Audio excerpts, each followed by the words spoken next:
Now that we've looked at training, what we can start to do now is look at the anatomy of endurance and strength. So what we're going to now do is we're now going to look more specifically at the lower back. We've just been talking about general strength versus endurance at the moment. Now we're going to look at the lower back.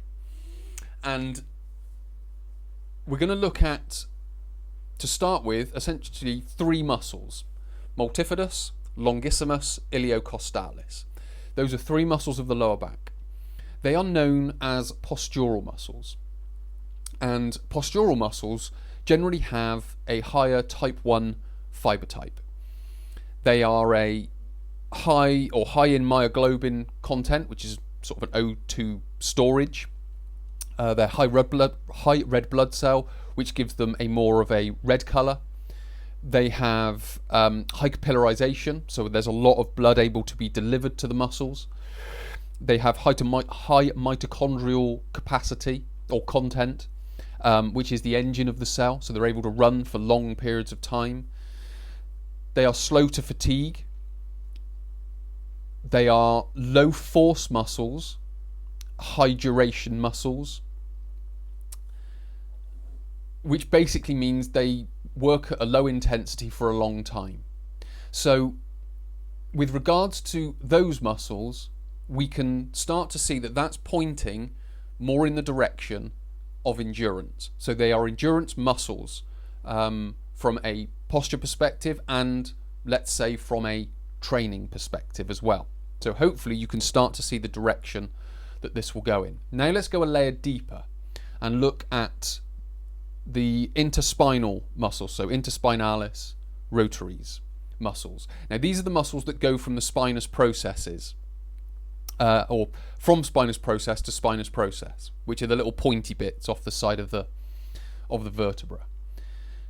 Now these muscles are slightly different again because these have a high neural content, or high neural density. So these are all about proprioception and giving feedback to the central nervous system.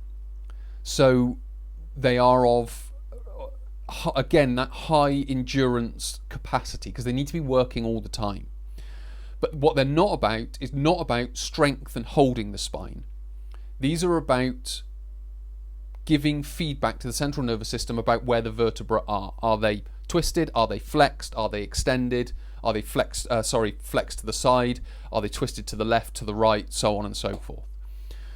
So from that type of perspective, those muscles are, let's just say, endurance. Now if we go to strength muscles, so a strength muscle would be glute max, for example. So these are essentially, they just flip the opposite. So these are a high type 2 fibre muscle. Type 2 fibres are high force, high explosive fibres. They basically have the opposite to everything within the endurance muscles. So they're low myoglobin, low capillarization, so there's not as much blood going to them. There obviously is blood going to them, but not as much, so they are not as red, if you will.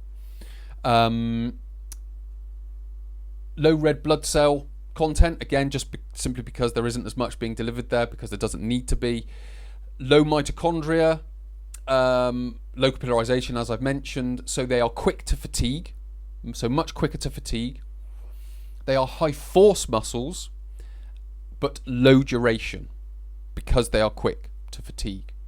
So endurance and strength on sort of every level oppose each other. Now, it doesn't mean that there is a definite border, because every muscle has a percentage of low type 1 fibers, endurance fibers, and type 2 fibers, the strength fibers. So the difference is just the percentage. So the postural muscles have high percentage of type 1, low percentage of type 2, and then the flip is for the strength muscles. So now that we've got that as our sort of background, we've gone through what strength training looks like, we've gone through what endurance training looks like, we've gone through endurance muscles, and we've gone through strength muscles.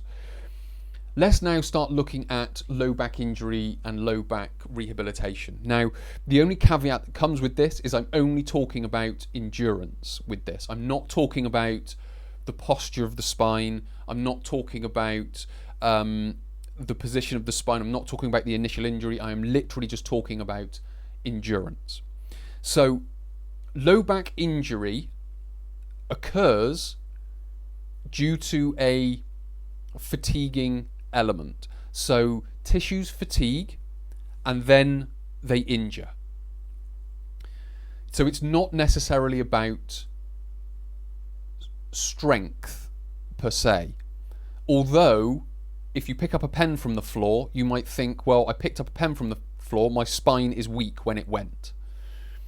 Unfortunately, this isn't sort of quite true. It was because there is a fatiguing element, and the reason that very light load injured your back was because of that fatigue. It built up to a tipping point and then the back went.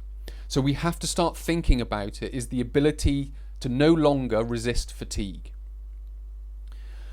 So with regards to rehabilitation of the lower back, because of the muscles that we're talking about, we have to build an ability to resist fatigue.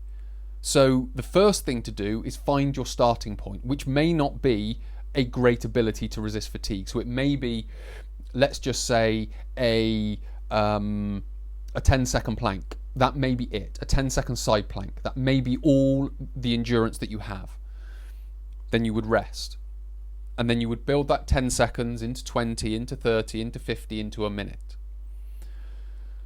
So we first of all have to build that starting point. Then we have to build up a resistance to fatigue. Now, you don't necessarily need to start with, let's just say, the 10-second side plank and then build that up to 15 seconds and then build that up to 20 seconds. What you can do is build in blocks of 10 seconds. So what you might do is a 10-second side plank, then you may rest for 5 seconds, then you may do another 10-second side plank, rest for 5 seconds and do another 10-second side plank. So what you've done there is you've done 3 blocks of 10 seconds. So you've done a 30-second side plank. Now that may start with just 1 block of 10 each side. Then you build up to 2 blocks of 10 each side. And then you build up to 3 blocks of 10 each time. Once you get to that 30 seconds, you may be able to do a 20-second block and a 20-second block. So now you've got 40 seconds. Then you can build up to 30-second blocks.